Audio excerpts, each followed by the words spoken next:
This is Red Ore and Ash the Gamer, the two biggest redstone brains I know, and this is Connect 4 in vanilla Minecraft using only redstone. No command blocks, no mods. Let's get some stats. 20 blocks high, 16 block width, and 28 wide.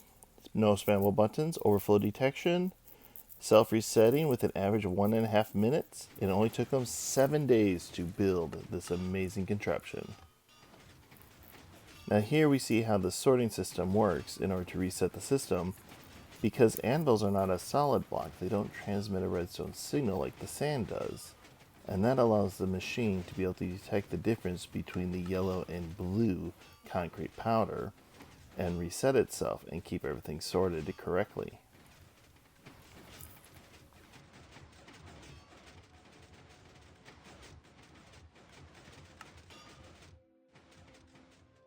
Now let's take a look at some actual gameplay.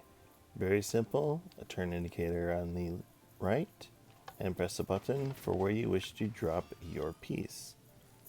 I love the use of mangrove wood for this because it does give a nice round shape like the round coins you use in the actual Connect 4 game. And of course I'm no expert in Connect 4 and my strategy is very weak in this game. As you will see, I make several kind of bad mistakes. So if you have any recommendations on how to improve my strategy for the next time I am facing up against red ore in this game, comment down below. Let me know what I could have been doing better. Now this is live gameplay, and as you can see, the game moves fairly well and fairly efficiently, with not a lot of delay between me taking turns and your piece showing up. So this is really amazing. It's not like their Snake game where we had to vastly speed up the filming in order to get a consistent showing of how the game worked. This is just straight up as fast as you would have if you were playing Connect 4 in real life with your own tokens.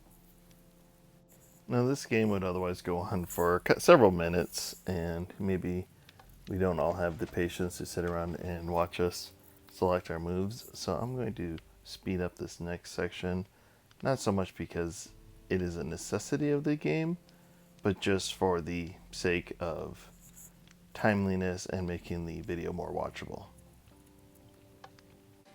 Now I do know the general strategy of Connect 4 is you want to try and get yourself into a position where you force the player to make a move with 3 in a row, then in such a way that they then give you the place to put another piece to complete a second 3 in a row that you have. Or you create a 3 in a row that has 2 possible solutions, therefore they can only block one of the 2. I obviously am not getting there. I'm not setting that up at all. And soon you're going to see that I kind of dropped the ball on this next section.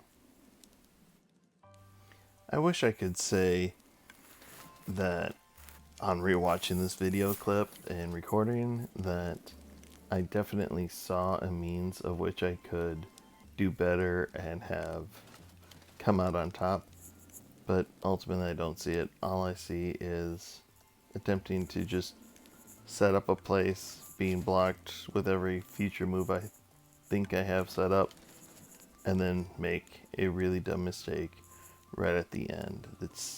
This right here is the beginning of my downfall. This is the point in the game where I just stopped seeing all the potential combinations that blue had and fixated a little too heavily on trying to find any setup, any defensible position for yellow.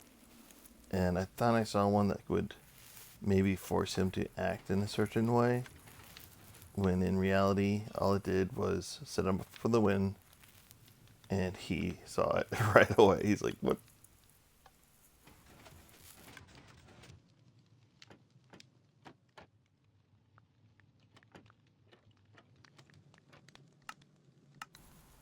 But let's take a look at the reset of this game. Click the reset button. As you can see, it starts dropping down the pieces one row at a time. And the magic sorting you can hear going on in the background And again, this takes an average about a minute and a half. So not the fastest reset, but at the same time, I don't think it really needs to be any faster than it is. It works amazingly well. And here we can see the mechanism dropping all the game pieces down and detecting, based on the sand versus anvil, which is which color, and it is sorting them out, pushing them back up into their playable spaces so the game is ready to move again. Now, this entire mechanism being in a space slightly over one game chunk isn't particularly large, and none of these elements are particularly difficult to collect in bulk.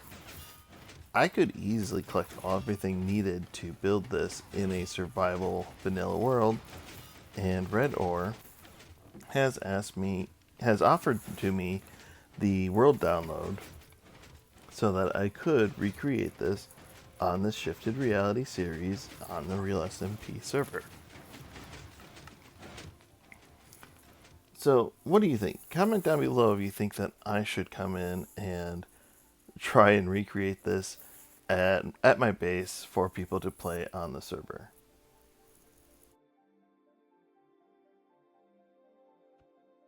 And one other design element that I thought I should mention is you'll see the use of honey blocks and snow in the part of the game that tracks which player has played at which place. And what this does is this slows the dropping of the anvils just enough so that it will not interfere with the game and it won't cause the overall reset or the damaging of the anvils. So the anvils don't have to worry about them breaking over time. They will remain available throughout the entire use of the game. So what do you think of this amazing contraption? Please go check out Red Ore and Ash the Gamer's channels.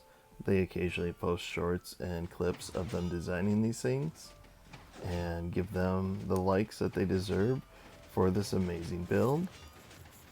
And subscribe and come back soon for more episodes of Shifted Reality coming back soon.